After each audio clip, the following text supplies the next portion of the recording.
Hey everybody. Today I wanted to talk a little bit about guilt and shame and try to keep it as light as I can. It's a very heavy topic and my dogs are going to be a pain in the ass while I do this, but I'm going to do it anyway. Sorry for the swear. It's time to get it out and we're going to roll. So I'm Kelly with Recovery with Rescues, and I started this foundation to bring awareness to addiction recovery and rescue animals who are in such need of adoption, and pairing the two together to create a wonderful partnership between someone in need and an animal in need who can essentially save each other's lives. It took a long time to get here because of guilt and shame and whatever that was holding me back. So I wanted to talk a little bit about it because it's really something that weighs on, I think, everybody, in their daily life without them even realizing it. You could try to shove it down and pretend, but it always kinds of surfaces in different ways. So, I have smoked cigarettes since I was like 12 years old. I have quit multiple times. When I was pregnant twice and quit for both my kids, and then I quit, when I first started my spiritual journey, and I quit for 3 years. And then, a friend decided that while we were out having a social drink, that it'd be great if we bought a pack of butts. And so from there, I've been pretty much battling ever since. Recently, I'm on my third attempt, and it's just, every time I put a cigarette to my mouth, I know I'm not supposed to be smoking anymore. It no longer serves me. It is not who I am, yet I was doing it anyway, and it was tearing me up.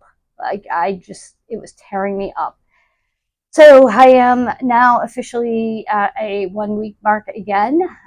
As we know, in recovery, it's one day at a time. So that is what I'm doing. I am using Nicorette just to help, because I would rather chew the gum and do the nicotine replacement for now until I know that I can be out in the world and handle it without going back, right? But still one day at a time. But the guilt that I carried, I've aged so much, not just from that guilt, but, just everything, being codependent and recovering from that, doing all the work that it requires to heal your inner child, to, face the fears that you've had that you didn't even know you had. They just keep coming. So, guilt and shame are not serving, right? They aren't serving, they are hurting. So if you're feeling guilty or you're feeling shame and you can't talk to your family or anyone about it, I find this is a good release, talking to a bunch of strangers who I love on camera, right? Knowing that my family's probably not going to go watch this video. So it makes it easier. But seriously, though, living in guilt and shame, just give yourself a big hug, like right now. Like, just give yourself a hug and know that you're human, that you're spiritual, but you're going to make mistakes. You're going to do things that are wrong every now and then, big, small. I think we've all done it. I don't think there's a person that I'm reaching right now who would have clicked on this video if they weren't feeling what I've felt. So just give yourself just a little bit of reprieve and just sit with it and know that it's okay. You have a chance every single day, right, to make new decisions, to make new choices. And if you need to go back, a lot of people doing amends, right? Gotta amend to whoever you've hurt, but you know what? You need to do it with yourself first before you're going out. Maybe you've already done it, and I'm not sure where you are on your journey, but if you haven't done it with yourself, please take a quiet moment and, make amends to yourself, because I found that forgiving has released so much hurt and pain and shame and guilt. And I don't have to necessarily go tell the other person, but in my heart, if I know that I've forgiven them and that I've forgiven myself, because it takes two to tango, right?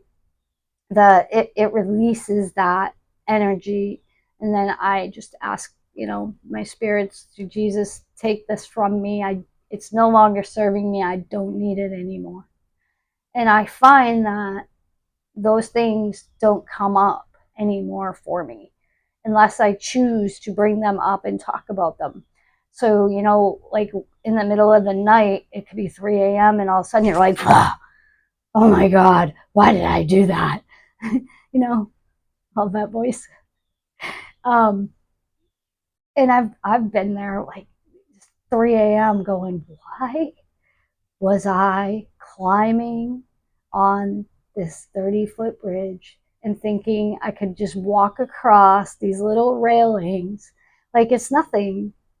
Like, what were you thinking? Of course, I'm here. I did it and it was okay, but just being able to let it go and I give it to Jesus. You can call it whatever you want, but give it out.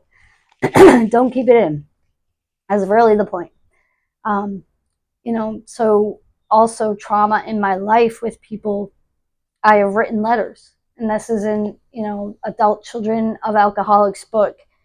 Write a letter telling them like how you made me feel, how, how it hurt you, how you loathe them, how you despise them, whatever it is okay. Write it out. But then at the end, I want you to write down, but I forgive you because you didn't know any better.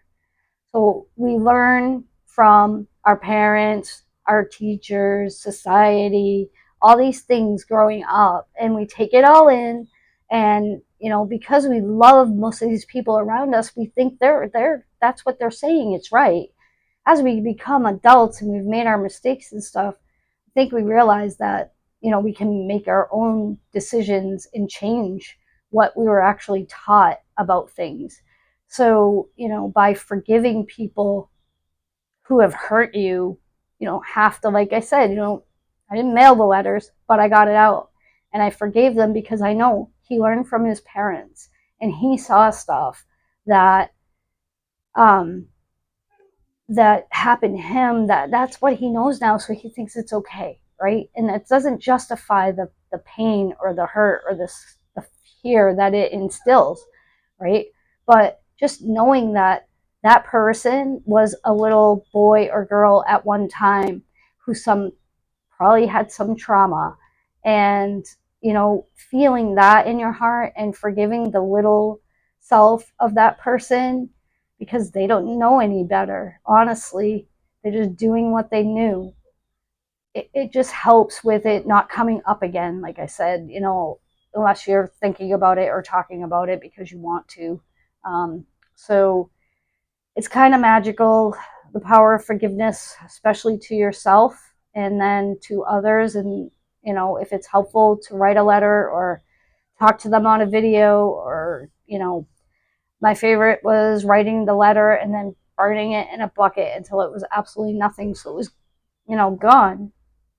Helped me heal so much that, I'm a stronger person. I'm more confident. I'm able to, or sort of articulate how I'm feeling toward, to other people if I find I'm in a situation where, that feeling that if this isn't right, and your intuition that this person isn't right or whatever, you can kind of tell, instead of having that little kid guilt of, is it me? Is it me or is it them? Usually just go with your intuition. It's not you and it is them. So, and steer clear, right? If you have to. And I've been rambling. My dogs are barking. So I'm going to sign off, but I hope this was helpful for you. And I want to thank you for watching. Have a good day.